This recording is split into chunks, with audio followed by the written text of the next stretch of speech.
All right, I think there's a good chance this man has the clap. That is Democratic strategist James Carville talking about Donald Trump and this. What the hell was that stuff on Donald Trump's hands?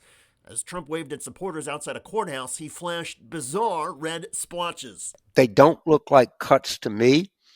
They look like sores.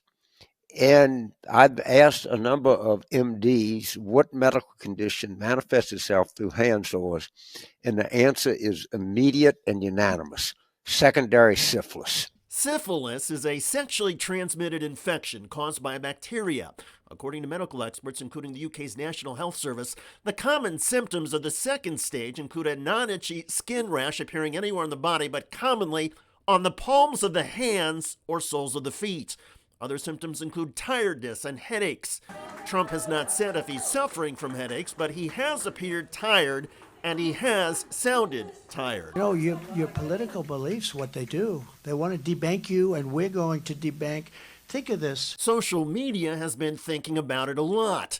And for 2 days, Syphilis Don was one of the top trending items in politics. And like a toddler, we get reports from Lisa that he's banging his hands on the table. Over at MSNBC, the team at Morning Joe has their own theory. His hands are bleeding. Looks like he has a sore. Magic marker? No, is it magic marker? Because it looks like he has a sore on his index finger there. I don't know. Maybe it's magic marker. I don't know. It looks like a cut. I mean, that's blood, isn't it? I don't want to speculate. I don't know, but.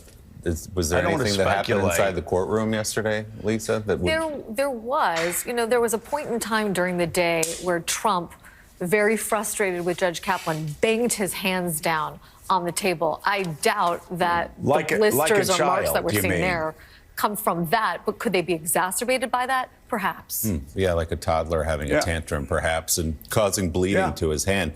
Has Donald Trump been smashing his hands, causing one of them to bleed, or does Trump have syphilis? Either way, Trump has been erupting on social media. His rants and screeds the last few days on Truth Social have become epic. Clearly, Trump has a lot bothering him. Now, normally, many of us would avoid ridiculing anybody over their physical challenges and medical problems, but Donald Trump has repeatedly used the physical challenges and ailments of other people to attack them. So if Syphilis Don becomes a Trump nickname that sticks or oozes, well, that's life. And by the way, this isn't the first time in recent weeks that Donald Trump's personal hygiene has become a trending topic.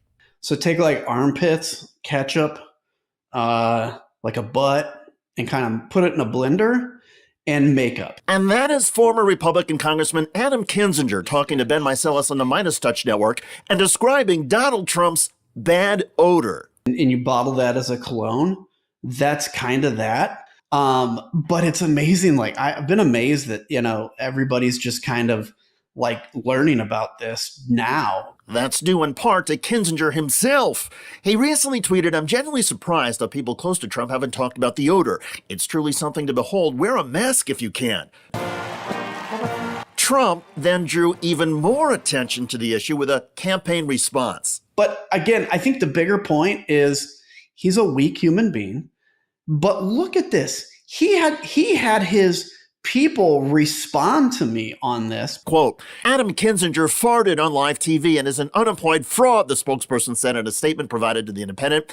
He has disgraced his country and disrespects everyone around him because he is a sad individual who's mad about how his miserable life has turned out. I mean, this is the kind of leader, you know, of the greatest country in the world that we're looking at reinstating. And the odor's the odor. And, you know, I think that needs to stay alive. People need to keep talking about it because he's the kind of guy that would use something like that all the time against other people. He needs a taste of his own medicine. And that taste, that stench, is now piling up. And years ago, I posted about Trump being kicked out of Keen's Steakhouse in Manhattan, where I was eating with my father in 1983. Because his smell was so offensive. This wasn't an elderly thing. It was 1983. I wouldn't make fun of Trump today if it was an elderly thing. That's not what we do on the left. It happens to elderly people. Trump wasn't elderly. We didn't complain. The table next to him complained, and the table behind him complained. We smelled it, but my father and I didn't complain about it.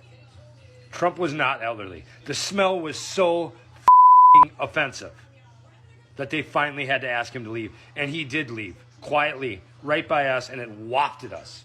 Social media users are also confirming Trump's longtime odor. Lilo Bu writes, I heard this in the 90s from my neighbor who worked for him. Also, Noel Kessler, who was his assistant on The Apprentice, has said publicly that he had to help him change his diaper.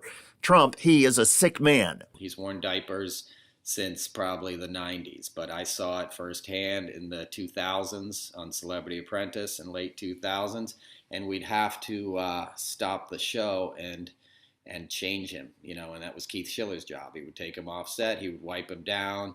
Our nickname for Keith was Wet Wipes. It's not a joke. It's happened several times. Comedian Kathy Griffin went public on the podcast of Trump's niece, Mary Trump. The donut has a distinct smell that doesn't really get enough press.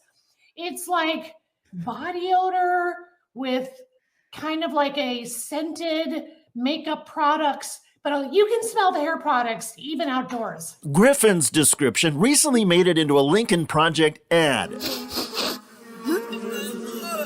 Claiming the former president smells bad. The donut has a distinct smell. It's like body odor with kind of like a scented makeup product. Donald, is that you? All of this, along with reports Trump has long suffered from incontinence, has made an old White House photo op clip go viral. In 2018, during a bipartisan meeting on gun violence, the microphones picked up the sound of Trump farting. So today Did you hear that? Here it is again, and watch Senator Feinstein's reaction. So today we're here in a bipartisan fashion to show leadership in an effort to end this senseless violence. It can be ended. Trump, though, has not ended his ridicule of other people facing physical challenges. Says, what about Christie? He's a fat pig. You can't call. No, look. Please do not call Chris Christie a fat pig. Okay? It's not appropriate. Because you're not allowed to use the word fat. Use the word pig, but you can't use the word. During Donald Trump's first campaign for the White House, Trump smeared the physical appearance of a New York Times reporter. Serge Kovaleski, there on the left, had written a story Trump did not like. As you can see, the reporter suffers from a chronic condition that impairs movement of his arms. Trump ridiculed the man at a campaign rally in South Carolina. And now the poor guy, you got to see this guy. Oh, I don't know what I said. I don't remember.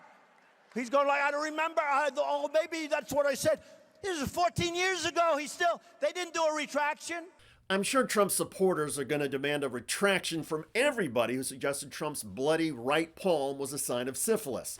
Then again, maybe Trump really does have syphilis and a bad body odor. There are certainly signs one could point to have that belief. And believing Donald Trump is a disgusting human being and a cancer on U.S. politics and expressing that belief is still allowed in this country, at least for now. By the way, Donald Trump recently exploded after being ridiculed in a God parody ad. God said, I need a man whose followers will call black white, call evil good, and call criminals hostages. So God made a dictator. God said, I need his political party to obey without question, and the press fear his wrath. So God made a dictator. Check out that video at the link below. I'm David Shuster. Thanks for joining us.